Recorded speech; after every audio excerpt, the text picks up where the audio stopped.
Hello everyone, मेरा नाम है प्रदीपिका और आप पहुंच चुके हैं प्रदीपिका मैथ साइंस क्लासेस में। आज हम बेसिकली क्या स्टार्ट करने वाले हैं बेटा, न्यू चैप्टर स्टार्ट करने वाले हैं क्लास 11 का थर्मल प्रॉपर्टीज़ ऑफ मैटर। ठीक है भाई, हम क्या देखने वाले हैं, बेसिकली थर्मल प्रॉपर्टीज़ देखने वाले हैं मैटर की। मैटर से मतलब कोई भी चीज़ हो सकती है, सॉलिड, लिक्विड, गैसेस, एनीथिंग, है ना। चलिए तो स्टार्ट करें। चलो सबसे पहले बेटा हमको पढ़ना है इसमें टेम्परेचर एंड हीट। क्या डिफरेंस है टेम्परेचर एंड हीट में, आप इस तरह से समझ सकते हैं बेसिकली बेटा। जैसे कि मान लीजिए यहाँ पे देखिए स्पेस कम है, मैं इधर समझाती हूँ। जैसे कि मान लीजिए कोई क्या कहें कि पानी फ्लो हो रहा है किसी इस हाइट से इस हाइट पे। पानी हमेशा ऐसे ही फ्लो होगा ना, हायर हाइट से लोअर हाइट की तरफ, है ना। अच्छा, तो ये जो फ्लो हो रहा है वो क्या हो रहा है, वाटर फ्लो हो रहा है। डिफरेंस क्या है, हाइट का। तो अपन कह सकते हैं जो हाइट है हमारे वो टेम्परेचर है एंड ट्रांसफ़र क्या होगा, हीट। हीट क्या होगी, फ्लो। तो बेसिकली जब भी किसी भी दो चीज़ों के बीच में, दो ऑब्जेक्ट्स के बीच में, दो मैटर्स के बीच में क्या होता है, टेम्परेचर डिफरेंस होता है, तो उस टेम्परेचर को हमारे ऑब्जेक्ट क्या करने की कोशिश करते हैं। दो अगर हमारे बॉडी हैं, दो हमारे मैटर हैं, उनके बीच में टेम्परेचर डिफरेंस है, तो क्या होगा, उनके बीच में हीट फ्लो होगी। और हीट फ्लो कब तक होगी बेटा, जब तक दोनों का टेम्परेचर सेम नहीं हो जाता है ना। यहाँ पे में वाटर फ्लो कब तक होता है, जैसे कि आप मान लीजिए ये वाला एक एग्जाम्पल देखते हैं आप लोग बचपन से, कि दो कंटेनर है, ठीक है, दो कंटेनर हैं आपस में, एक उससे जुड़े हुए हैं, सेम बेस है, मतलब इनका एक ही फ्लोर पे रखे हुए हैं, इनका बॉटम जुड़ा हुआ है, और ये एक में वाटर ज़्यादा है और एक में वाटर कम है। तो वाटर फ्लो कब तक होगा दूसरे में, जब तक दोनों में वाटर क्या नहीं आ जाता, सेम नहीं आ जाता। ऐसे ही सेम हीट का है। अगर दो ऑब्जेक्ट या दो मैटर के बीच में टेम्परेचर डिफरेंस है तो उसमें क्या फ्लो होता है, टेम्परेचर को सेम करने के लिए जो फ्लो होता है वो क्या होता है, एनर्जी जो होती है, उस एनर्जी को क्या बोलते हैं, हीट। तो हीट बेसिकली एक एनर्जी है जो क्या करेगी, हमेशा हायर टेम्परेचर से लोअर टेम्परेचर की तरफ जाएगी। तभी इसका ही एक एग्जाम्पल है, हम देखेंगे अगर तो क्या एग्जाम्पल है, ये हमारा एक क्या है, चाय का कप है, ठीक है। चाय का कप है तो इसका कितना टेम्परेचर होगा, एटलीस्ट 80 डिग्री एटलीस्ट। और बाहर हमारा एटमॉस्फेरिक प्रेशर क्या, वो टेम्परेचर क्या होता है एटमॉस्फेयर का, जो जिसमें हमको क्या अच्छा फील होता है, जिसमें हम लोग क्या करते हैं, जिसमें नॉर्मली हम एसी को सेट करते हैं, वो कितना होता है, 25 डिग्री, है ना। तो चाय क्या है, गर्म है, ये ठंडा है, ये है हमारा हायर टेम्परेचर, ये लोअर टेम्परेचर। तो हीट का ट्रांसफ़र क्या होगा, हमारे चाय से कहाँ होगा, चारों तरफ होगा, चारों तरफ का जो हमारा एनवायरनमेंट है उसमें होगा। करेक्ट बात है कि नहीं। तो इसलिए क्या होगा बेटा, यहाँ पे क्या होगा, हीट ट्रांसफ़र हो रही है। हीट बेसिकली क्या है, एक एनर्जी का फॉर्म है। हीट क्या है, एक तरफ एनर्जी। और कब तक ट्रांसफ़र हो गई, जब तक दोनों का टेम्परेचर क्या ना आ जाए, सेम ना आ जाए। ठीक है भाई, हीट एंड टेम्परेचर आप समझ गए। और अब 11th के बच्चे हो, इतना डिटेल में समझाने की रिक्वायरमेंट भी नहीं है, आगे बढ़ें। ठीक है, एक topic complete. Next is ideal gases. ये बहुत इंपॉर्टेंट है। क्या होती हैं आइडियल गैसेस बेटा, क्या होती हैं आइडियल गैसेस। देखो बेटा, आइडियल गैसेस वो गैसेस होती हैं बेसिकली, देखो क्या होता है, 3 लॉ है हमारे पास। एक है बॉयल्स लॉ, एक है Charles law and last is the ideal gas law. ठीक है, तो बॉयल्स लॉ क्या बोलता है हमारा, बॉयल्स लॉ अगर ये बोलता है हमारा कि अगर हम टेम्परेचर को क्या रखें, कांस्टेंट रखें, है ना। अभी हम पढ़ रहे थे आइडियल गैसेस क्या होती हैं, उसके लिए हमको ये तीनों लॉ पढ़ना बहुत ज़रूरी है। क्यों, क्योंकि जो इन लॉ को फॉलो करेगी जो गैस, वही क्या होगी, अपनी आइडियल गैस होगी, है ना। ये लॉ तो बेसिकली आप कह सकते हैं कि इन दोनों लॉ से मिलके ही बना है। ये लॉ जो है हमारा बेसिकली इन दोनों लॉ से मिलके बनना है। तो बेसिकली हमें कह सकते हैं कि इन दोनों लॉ को फॉलो करें जो गैसेस, वो गैसेस क्या कहलाएंगी, आइडियल गैसेस। अच्छा, अब ये लॉ हैं क्या, 2 लॉ है बेटा। ये एक बॉयल्स करके कोई साइंटिस्ट थे, उन्होंने दिया था, और ये चार्ल्स करके एक साइंटिस्ट थे, उन्होंने दिया था। क्या कहते हैं ये, बॉयल्स लॉ कहता है कि अगर हमारा टेम्परेचर कांस्टेंट है, हम टेम्परेचर को क्या रख रहे हैं, कांस्टेंट रख रहे हैं ना, टेम्परेचर ऊपर नीचे नहीं होना चाहिए, तो PV will be constant. PV क्या है, P is a pressure and V is a V is a velocity नहीं है, वॉल्यूम है, ठीक है। P is a pressure and V is a volume, ठीक है। तो अगर हमारा टेम्परेचर कांस्टेंट है तो PV हमेशा कांस्टेंट होगा, ठीक है। PV is equal to constant होगा। क्या मतलब है इस बात का बेटा, जैसे हमारा कोई रूम टेम्परेचर है, हमारा क्या है बेटा, कोई रूम टेम्परेचर पे हमने कोई एक्सपेरिमेंट कर रहे हैं, बेसिकली हमारे पास कोई गैस है रूम टेम्परेचर में, रूम टेम्परेचर हमारा सेम रहेगा, हमारी गैस का भी रूम टेम्परेचर तो सेम रहेगा ही रहेगा, जिस पर हम एक्सपेरिमेंट कर रहे हैं, जो भी गैस हमने ली है उसका टेम्परेचर हमने क्या कर दिया, कांस्टेंट। टेम्परेचर अगर हमने जब ली थी उसका टेम्परेचर अगर 10 डिग्री सेल्सियस था तो 10 ही रहेगा, ना वो बढ़ेगा ना घटेगा, फॉर एग्जाम्पल, ठीक है।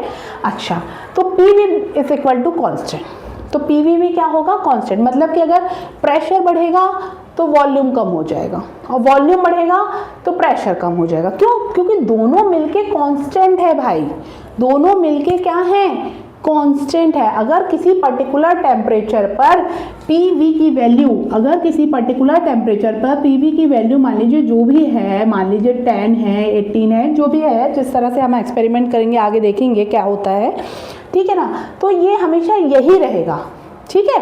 क्योंकि अगर मान लो V बढ़ रहा है, वॉल्यूम बढ़ रहा है, वॉल्यूम क्या हो रहा है भाई, बढ़ रहा है, तो क्या होगा, प्रेशर को कम होना पड़ेगा। मान लीजिए ये 2 × 6 था, 2 × 6 था, नहीं सॉरी 2 × 5 था, तभी तो 10 आएगा ना। तो अगर हम 5 को कम कर रहे हैं, वॉल्यूम को क्या कर रहे हैं, कम कर रहे हैं, तो प्रेशर बढ़ेगा, और वॉल्यूम बढ़ा रहे हैं तो प्रेशर घटेगा। मतलब दोनों मिलके हमेशा क्या आएंगे, कांस्टेंट होगा। ये क्या कहता है, ये कौन सा लॉ कह रहा है, हमारा बॉयल्स लॉ कह रहा है। क्या कह रहा है, when temperature is held constant the pressure and volume of the quantity of gas are related as PV is equal to constant, है ना। This relationship is called Boyle's law. समझ में आया। अब हमने क्या कहा कि PV बराबर में कांस्टेंट होगा भाई, अगर इनमें कोई भी चेंजेस होंगे ना तो इंटर प्रोपोर्शनली होंगे, तभी तो, क्योंकि ये तो हमारा कांस्टेंट है, ये तो हमारा सेम ही रहेगा। चेंजेस अगर यहाँ पे हो रहे, P बढ़ रहा है तो V को कम होना पड़ेगा, V बढ़ेगा तो P को कम होना पड़ेगा, क्योंकि फाइनली हमारा जो कांस्टेंट है वो तो सेम ही आएगा, ठीक। नेक्स्ट है Charles law. Next Charles law क्या बोल रहा है, चार्ल्स लॉ में हमने क्या कांस्टेंट रखा हुआ है, चार्ल्स लॉ में हमने बोला है, चार्ल्स लॉ में हम बोल रहे हैं कि हमारा प्रेशर कांस्टेंट है। तो क्या वेरिएबल है, वेरिएबल क्या है, इस वाले में वेरिएबल क्या थे हमारे बॉयल्स लॉ में, P और V, मतलब प्रेशर एंड वॉल्यूम। यहाँ पे वेरिएबल क्या है, प्रेशर तो हमने कांस्टेंट कर दिया, तो वेरिएबल क्या है, वॉल्यूम एंड टेम्परेचर।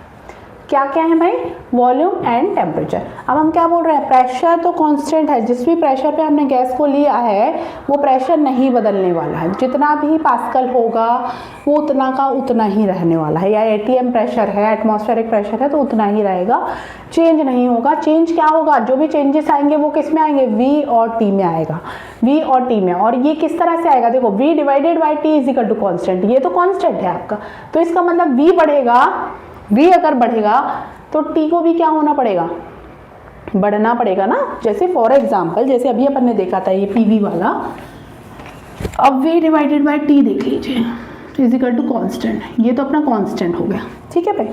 अच्छा, अब हमने B की वैल्यू मान लीजिए कुछ भी थी, पहले इनिशियली 5 थी और T की 2 थी, तो ये क्या आ रहा था, 6 डिवाइडेड बाई 2 3 था, मतलब लास्ट में यहाँ पे हमको 3 मिल रहा था, ठीक है ना, 3 मिल रहा, तो ये 3 ही रहेगा। अगर ये 6 से क्या हो गया, 12 हो गया, तो इसको भी क्या होना पड़ेगा, 4 होना पड़ेगा, ठीक है।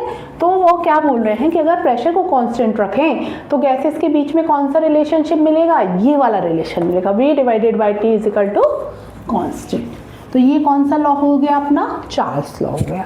अच्छा, अगर ये दोनों, तो हम क्या बोल रहे हैं, अगर ये दोनों लॉ हमारे क्या हो रहे हैं, ओबे हो रहे हैं, कोई भी गैस अगर इन दोनों लॉ को ओबे कर रही है तो हम मान सकते हैं, इसको हम क्या बोलते हैं, इस तरह से लिख सकते हैं, इन दोनों को मिला के हम किस तरह से लिख सकते हैं, PV divided by T is equal to constant. और इस फॉर्मूले को ही हम आइडल गैस लॉ बोलते हैं। तो जो भी हमारी गैसेस होंगी जिन्हें हम बोलेंगे कि वो आइडल हैं, वो गैसेस क्या हैं, आइडल हैं। आइडल गैसेस में बेसिकली हम मानते हैं कि उनकी कंप्रेसिबिलिटी बिल्कुल क्या है, चलिए ये छोड़िए अभी, है ना। आइडल गैसेस क्या है, अगर ये दोनों लॉ फॉलो करेंगी अगर कोई भी गैस, तो वो 100% ये वाला लॉ भी फॉलो करेगी ही करेगी, और इसे ही हम क्या कहते हैं, आइडल गैस लॉ कहते हैं, जो क्या है PV डिवाइडेड बाई T बराबर में कांस्टेंट। ठीक है, अब बराबर में क्या आता है, इसमें कांस्टेंट क्या आएगा, कांस्टेंट आ जाता है इसमें PV divided by T is equal to mu R, ideal gas equation, इसे क्या कह देते हैं हम, आइडल गैस इक्वेशन। कांस्टेंट क्या है अपना, म्यू आर। म्यू क्या है बेटा, नंबर ऑफ मोल्स, है ना, मतलब कि क्वांटिटी आपकी कितनी भी हो, है ना, थोड़ी गैस हो, ज़्यादा गैसेस हो, कितनी भी गैस हो, नंबर ऑफ मोल्स हमने ले लिया यहाँ पे, ठीक है, जितने भी मोल हैं हमारे उस क्वांटिटी के अंदर, है ना। मोल्स कितने आएंगे वो तो समझते हो गए आप लोग, पहले अपन पढ़ चुके हैं आई थिंक 10th में, हाँ ठीक है। तो moles, number of moles, mu is a number of moles, ठीक है। इसका मतलब क्वांटिटी ज़्यादा होगी तो मोल्स भी ज़्यादा होंगे, नंबर ऑफ मोल्स भी ज़्यादा होंगे, क्वांटिटी कम होगी, नंबर ऑफ मोल्स कम होंगे। तो क्वांटिटी पे डिपेंड नहीं कर रहा, क्वांटिटी बढ़ेगी तो अपन मोल्स की वैल्यू बढ़ा देंगे, क्वांटिटी कम होगी तो वैल्यू कम कर देंगे। R is a universal gas constant, जो क्या होता है, अपनी सारी गैसेस जो भी आइडल गैसेस होती हैं इसको फॉलो करती हैं, और इसकी वैल्यू होती है 8.31 जूल पर मोल केल्विन। ऑब्वियसली यही आएगा अगर आप इसको यहाँ पे डिवाइड कर देंगे तो, ठीक है। पी की यूनिट रख दीजिए, वी की रख दीजिए, टी की रख दीजिए। प्रेशर की क्या होती है, प्रेशर की होती है न्यूटन पर मीटर स्क्वायर, है ना, force divided by area. V क्या है, metre cube divided by temperature की क्या है, टेम्परेचर की केल्विन है, ठीक है। मीटर स्क्वायर से मीटर, अकेला मीटर बचा, newton metre divided by kelvin. Newton metre क्या होता है, joule, joule divided by kelvin. और ये वाला मोल भी इस साइड आ जाएगा, यहाँ पे क्या है, मल्टीप्लाई में है तो इधर को आएगा तो किस में चला जाएगा, डिवाइड में चला जाएगा, तो डिवाइड में ये मोल भी आ जाएगा तो इधर पे मोल भी लिख दिया साथ में। तो ये किसकी यूनिट हो गई, आर की। इसे क्या बोलते हैं, यूनिवर्सल गैस कांस्टेंट। ये कांस्टेंट होता है भाई आइडल गैसेस के लिए, ठीक है ना। तो आइडल गैसेस वो गैसेस होती हैं जो कि इन सारे लॉ को क्या करती हैं, फॉलो करती हैं, ठीक है। इन लॉ को क्या करेंगे, फॉलो करेंगे। अगर हम उसका टेम्परेचर फिक्स कर देंगे तो पी भी हमेशा कांस्टेंट आएगा, मतलब पी और वी के बीच में जो रिलेशन आएगा, प्रेशर और वॉल्यूम के बीच में जो रिलेशन आएगा वो हमेशा ही कांस्टेंट होगा, है ना। वी और टी के बीच में जो रिलेशन आएगा, अगर पी को कांस्टेंट कर दें तो वो हमेशा कांस्टेंट होगा। और ये तो अगर इन दोनों को फॉलो कर रही है कोई गैस तो इसको तो करेगी ही करेगी। इसी को हम, अगर इन सारे रूल्स को, इन लॉस को अगर फॉलो करती हैं जो गैसेस, उन्हें हम क्या कहते हैं, आइडल गैसेस कहते हैं। बहुत कम होती हैं आइडल गैसेस, ठीक है भाई। तो आइडल गैसेस उन्हें कहते हैं, और ये है हमारा आइडल गैस इक्वेशन, ठीक है। आगे बढ़ सकते हैं।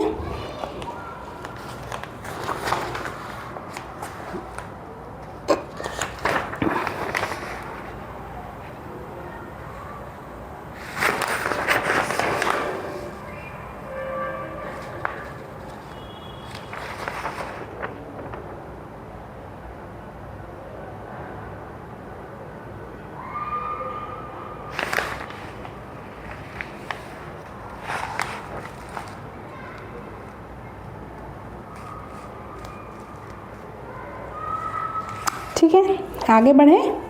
चलिए, नेक्स्ट है आपका एब्सोल्यूट टेम्परेचर, ठीक है भाई। एब्सोल्यूट टेम्परेचर किसे बोलते हैं भाई, क्या होता है एब्सोल्यूट टेम्परेचर,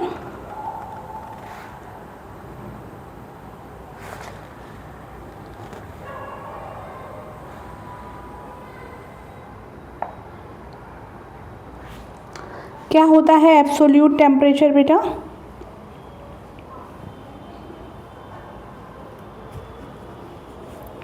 देखिए भाई क्या है कि अगर हम टेम्परेचर बढ़ाएंगे, टेम्परेचर बढ़ाएं अगर किसी भी चीज़ का, तो प्रेशर भी क्या होगा, बढ़ेगा उस पर। और अगर हम टेम्परेचर कम करें तो प्रेशर भी क्या होगा, कम होगा। क्यों भाई, कैसे पता चला हमें, टेम्परेचर बढ़ाने पर प्रेशर भी क्या होगा, बढ़ेगा। क्यों, क्योंकि P और T देखो एक दूसरे से डायरेक्ट प्रोपोर्शनल है। कैसे, देखो अभी बताती हूँ आपको, ये मैं अब रफ कर देती हूँ, इसका काम फिनिश हो चुका है।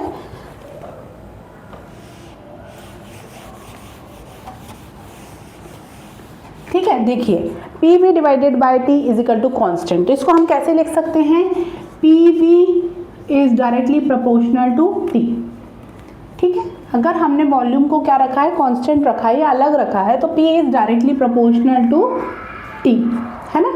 P किसके प्रोपोर्शन आ रहा है, T के प्रोपोर्शन आ रहा है। इसका मतलब कि अगर T बढ़ेगा तो P भी क्या होगा, बढ़ेगा। बढ़ेगा कि नहीं बढ़ेगा। अच्छा, और PV के बीच में क्या रिलेशन आएगा, देखा जाए तो V और T के बीच में भी सेम रिलेशन आ जाएगा, जो P और T के बीच में, करेक्ट ना, क्योंकि ये इक्वेशन है अपनी। अच्छा, और V के रिलेशन में क्या आएगा, अगर प्रेशर को हमने कांस्टेंट कर दिया मान लो, तो V और T के बीच में क्या रिलेशन आएगा, V is directly proportional to T, ठीक है। अच्छा, इस इक्वेशन से निकाल रही हूँ मैं, इधर देखो P को मैंने क्या, ये इक्वेशन है अपने पास, क्या इक्वेशन है अपने पास, PV डिवाइडेड बाई T बराबर में कांस्टेंट। अब हमने क्या किया, प्रेशर को कांस्टेंट रख दिया मान लो, तो क्या होगा, V, T उधर चला जाएगा, तो V is directly proportional to T, मतलब V बढ़ेगा तो T भी बढ़ेगा, ठीक। एक तो ये रिलेशन बना। दूसरा रिलेशन क्या बनेगा, V कांस्टेंट रख दो, तो V कांस्टेंट है तो इसको भूल जाओ, तो P इज, P T उधर भेज दिया, है ना, तो ये P बढ़ेगा तो T को भी बढ़ना ही पड़ेगा, डायरेक्टली प्रोपोर्शनल। अच्छा, और PV के बीच में क्या रिलेशन आएगा, T अपन ने कांस्टेंट रख दिया, तो PV के बीच में क्या रिलेशन आएगा, P इधर पे क्या है, यहाँ पे मल्टीप्लाई में, दूसरी साइड जाएगा तो किस में आएगा, डिवाइड में, मतलब कि क्या हो गया, इन्वर्सली प्रोपोर्शनल, मतलब P बढ़ेगा तो V घटेगा, ऐसे ही होगा ना, इन्वर्सली प्रोपोर्शनल है, ठीक है भाई, समझ में आया क्या मतलब है इस बात का, ठीक है। अच्छा, तो अगर हम देखें इसी चीज़ को, अगर हम देखें, हम एक क्या बना लें, ग्राफ बना लें इस तरह से। यहाँ पे हम क्या करें, इस वाले एक्सिस पे ये 0 डिग्री सेल्सियस ले लें, ठीक है, और यहाँ पे हमारा क्या बढ़ रहा है, टेम्परेचर बढ़ रहा है, डिग्री सेल्सियस में ही बढ़ रहा है मान लीजिए, क्योंकि डिग्री सेल्सियस लिया है ऑलरेडी हमने। अच्छा, और इधर को अपना बढ़ रहा है प्रेशर, ठीक है भाई, ठीक है। तो नॉर्मली क्या हो रहा है, हमने क्या देखा इस वाले इक्वेशन से कि P बढ़ेगा तो T भी बढ़ेगा, P is directly proportional to T।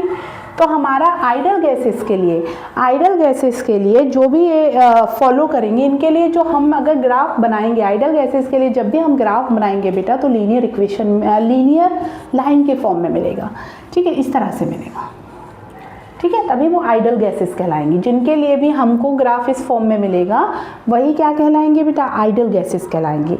Idol gases के अलावा बाकी के लिए ऐसा लीनियर फॉर्म नहीं मिलेगा, क्योंकि प्रोपोर्शनल का केस जहाँ पे भी आएगा तो आपको लीनियर लाइन ही मिलेगी हमेशा, समझ में आया। जब प्रोपोर्शनलिटी नहीं होगी इन चीज़ों के बीच में तो लाइन आपको लीनियर नहीं मिलेगी कभी भी। तो ये हमने बोला आइडल गैसेस, तो ये सारे रूल फॉलो करती हैं, तो आइडल गैसेस में हमको जो ग्राफ मिलेगा तो कैसा मिलेगा, लाइन के फॉर्म में मिलेगा, ठीक है। मान लीजिए कोई अलग अलग गैसेस हैं A B C, ठीक है, ये कोई गैस A है, ये गैस B है एंड ये गैस C है, ठीक है।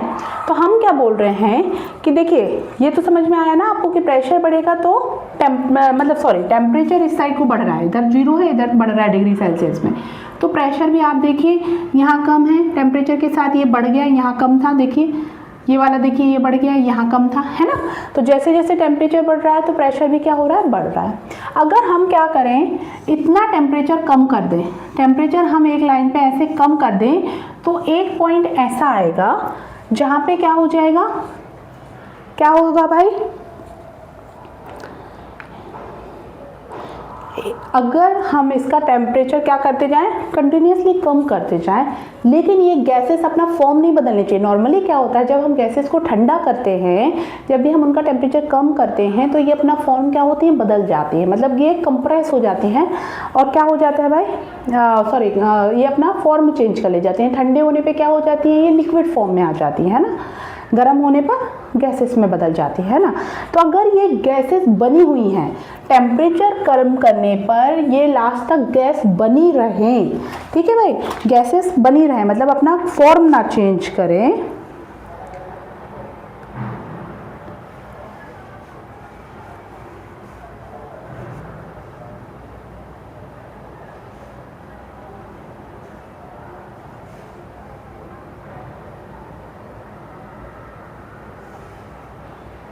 ठीक है। तो एक टेम्परेचर ऐसा आएगा बेटा जहाँ पे क्या होगा, ये तीनों क्या पहुँच जाएंगी, तीनों का प्रेशर, मतलब कि एक पॉइंट ऐसा आएगा जहाँ पे क्या हो जाएगा, इनका प्रेशर कंप्लीटली जीरो हो जाएगा। ठीक है, हम क्या बोल रहे हैं कि हम टेम्परेचर को क्या करें, इतना कम करें, टेम्परेचर इस साइड कम होता है, इस साइड बढ़ रहा है। ठीक है, हम क्या कह रहे हैं कि हम टेम्परेचर को इतना कम करें कि प्रेशर कंप्लीटली क्या हो जाए, जीरो हो जाए, इस एक्सिस पे आ गए। इस एक्सिस पे यहाँ पे टेम्परेचर जीरो है ना भाई, ऊपर बढ़ रहा है तो इधर एक्सिस पे जीरो है ना, तो एक पॉइंट ऐसा आए जहाँ पे हमारा टेम्परेचर क्या, प्रेशर क्या हो जाए, बिल्कुल जीरो हो, लेकिन हमारी गैसेस फॉर्म में ही रहें, वो कोई अदर फॉर्म में ना जाएं। गैसेस किस फॉर्म में रहें, गैसेस फॉर्म में ही रहें, वो अदर फॉर्म में ना चेंज हो। तो वो वाला टेम्परेचर जिसपे क्या हो जाएगा, प्रेशर कंप्लीटली जीरो हो जाता है, इसे ही एब्सोल्यूट जीरो कहते हैं, और इसे ही हम क्या कह सकते हैं, एब्सोल्यूट प्रेशर कहते हैं। और इसकी वैल्यू होती है -273 डिग्री सेल्सियस। और ये किसके बराबर होता है, केल्विन के बराबर, 0 केल्विन के बराबर। ये किसके बराबर होगा, 0 केल्विन के बराबर। केल्विन में और इसमें कितना रिलेशन है, क्या रिलेशन है बेटा, 273 का डिफरेंस है बेसिकली।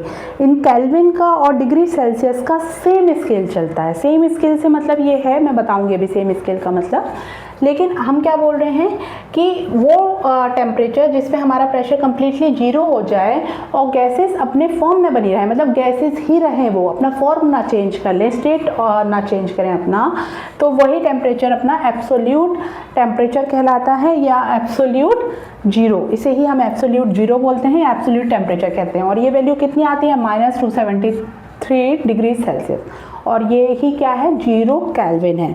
और ये किसके नाम पर हमने इसको केल्विन दिया भाई,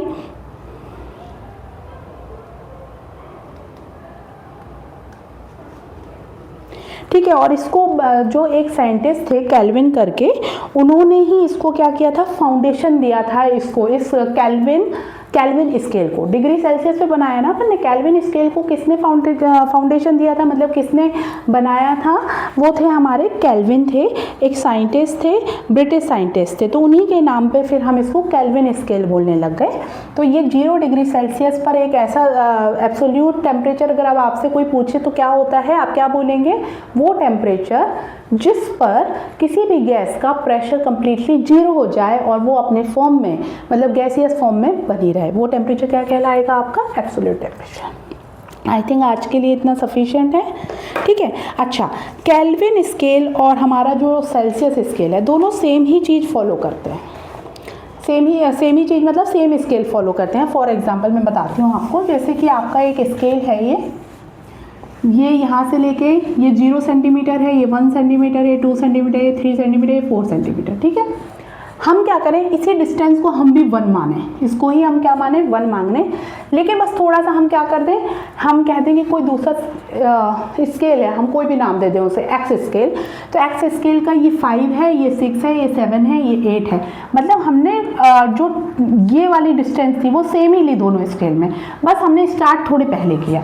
तो यही डिफरेंस थे केल्विन स्केल में एंड डिग्री सेल्सियस में, सेल्सियस स्केल में, ठीक है भाई। समझ में आया क्या डिफरेंस है। हमने उसे क्या किया, जब हमारा -273 डिग्री सेल्सियस था तो उस टाइम हमने क्या लिया, -273 डिग्री सेल्सियस था, उस टाइम हमारा 0 केल्विन था। फिर हमारा 100 डिग्री सेल्सियस पे बॉयल हो जाता है मिल्क, तो कितने केल्विन पे होगा, कितने केल्विन पर होगा, देखो कितने का डिफरेंस है, 373 केल्विन पे हमारा मतलब कि क्या होगा, बॉयल होगा वाटर, है ना। समझ में आ रहा है किस तरह से रिलेशनशिप है। चलिए, तो आप लोगों को आई थिंक समझ में आ गया होगा। कल हमारा नेक्स्ट वीडियो आएगा, आप लाइक कीजिए, सब्सक्राइब कीजिए, शेयर कीजिए और अपने फ्रेंड्स के साथ शेयर कीजिए, और पढ़ते रहिए, बढ़ते रहिए। Bye bye.